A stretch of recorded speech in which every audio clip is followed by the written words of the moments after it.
Hello students of class 8, welcome to social science class.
तो ये सभी अबायोटिक हैं।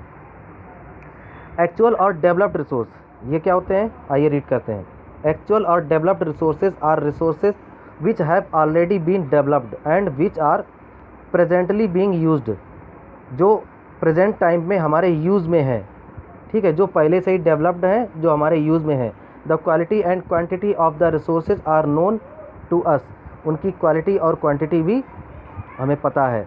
The iron ore and the coal deposit in Jharkhand, the petroleum deposits in West Asian countries, gold and diamond deposits in South Africa and the rich black soil of the Deccan plates in Maharashtra are some examples of actual resources. ये वास्तविक यानी कि actual resources हैं जिनको वास्तविक संसाधन कहते हैं। आगे पढ़ते हैं potential resources. Potential resources are those resources which could be use in the future due to breakthroughs in technology और changing circumstances. For example biofuel, that is fuel made from living matter like crops of sugarcane and rapeseeds, was thought to be too expensive 20 years back. At that time, it was seen as potential resource, but today, soaring petroleum prices have made biofuel an attractive option, and biofuel is seen as an actual resource. High-speed winds, solar energy, and bio-waste were considered as potential source of energy in the past. Today, they are actual power resources. There are wind farms in Tamil Nadu and Gujarat which are devoted to producing wind energy. Students, जैसा कि आपने इसमें read किया कि potential resource क्या होते हैं। Potential resource जो फ्यूचर के लिए जिनको यूज़ किया जा सकता है, ठीक है, जो फ्यूचर में जिनको हम यूज़ करें उन्हें कहते हैं potential resource.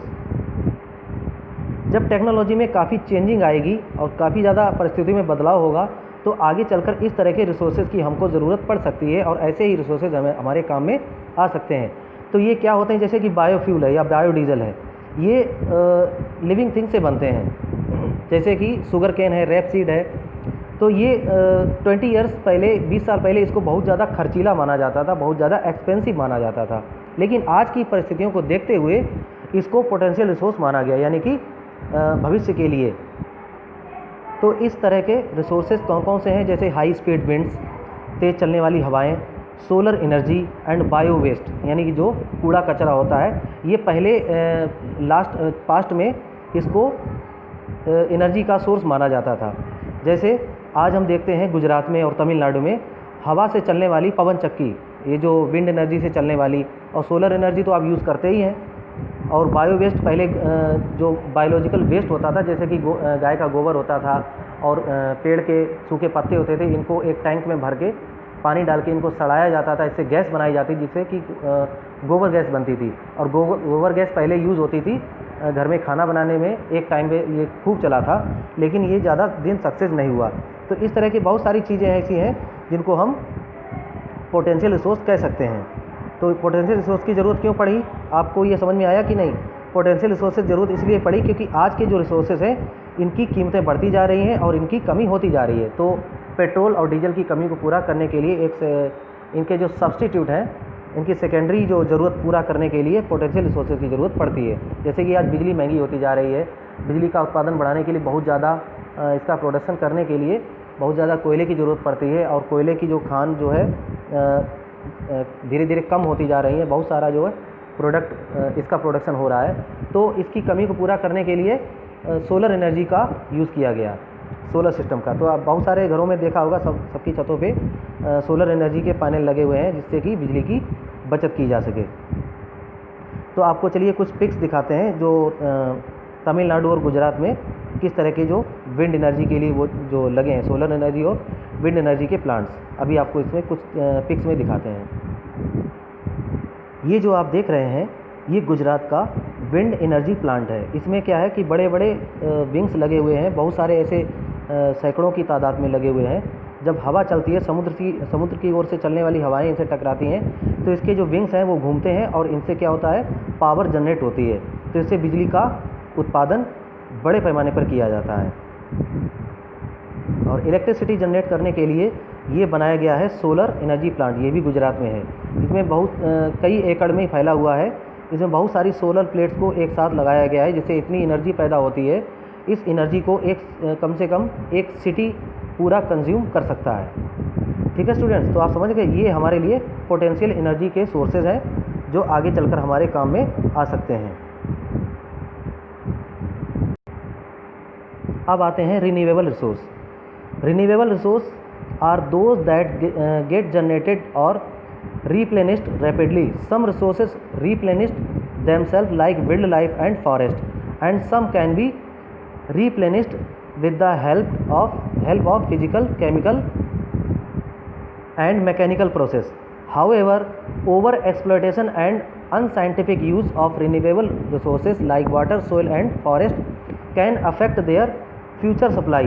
Today, drying up of rivers, land degradation, soil losing its fertility and deforestation are challenging issues in many parts of the world. तो स्टूडेंट्स, ये रिन्यूएबल रिसोर्स ये होते हैं, जैसे कि पानी है, इसको हम अगर सही तरीके से यूज़ करें तो हमको ये रिन्यू करके आसानी से मिल सकता है, क्योंकि जब ज़रूरत से ज़्यादा हम पानी फैलाएंगे तो इतनी जल्दी वो रिन्यू नहीं होता है। ऐसे ही मिट्टी है, मिट्टी की ज़रूरत से ज़्यादा जब उसमें खाद डालेंगे, ज़्यादा उसमें कीटनाशक डालेंगे तो उसकी जो है फर्टिलिटी भी कम हो जाती है। और फॉरेस्ट है, फॉरेस्ट को अगर एक लिमिटेड वैल्यू में काटा जाए, जितनी ज़रूरत हो उतनी लकड़ी ली जाए, तो फॉरेस्ट क्या होते हैं, ये बढ़ते रहते हैं, एक पेड़ से दूसरा पेड़, दूसरे पेड़ से तीसरा पेड़ बनता रहता है।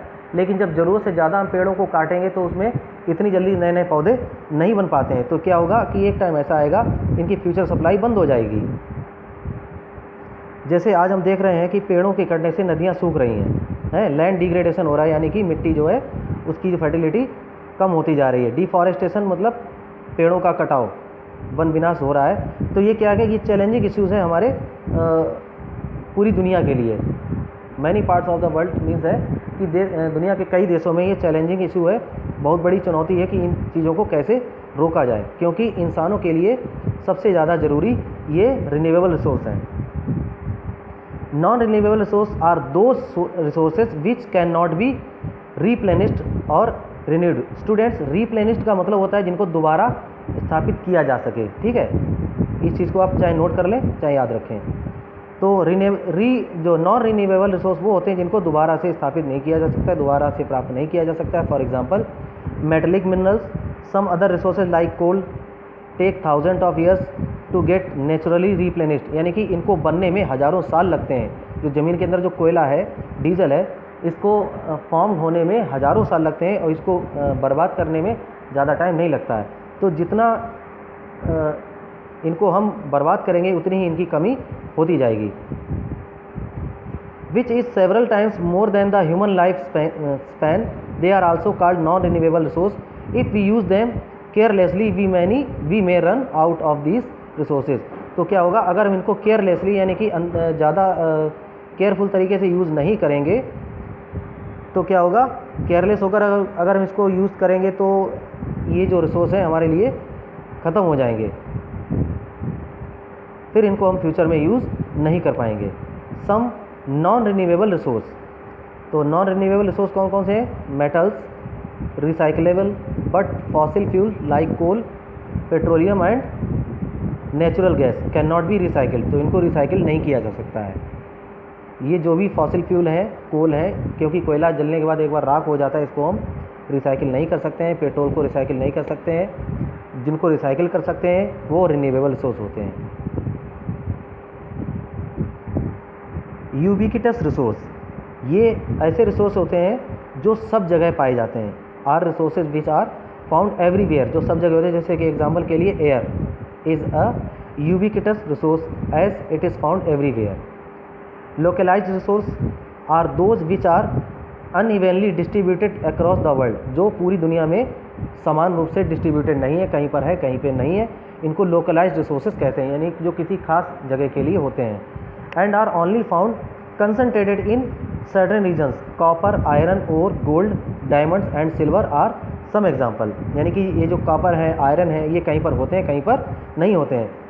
तो जहाँ पर होते हैं ये उसी जगह के लिए जाने जाते हैं, इसलिए इनको लोकलाइज्ड रिसोर्स कहते हैं। ठीक है स्टूडेंट्स, तो आज के लिए हम इतना ही रखते हैं, आज के वीडियो में इतना कंप्लीट करते हैं। और हाँ, एक इम्पॉर्टेंट बात मैं आपको बता देना चाहता हूँ, केवल वीडियो से ही अगर आप स्टडी कर रहे हैं तो आपकी जो स्टडी ठीक नहीं चल रही है स्टूडेंट्स।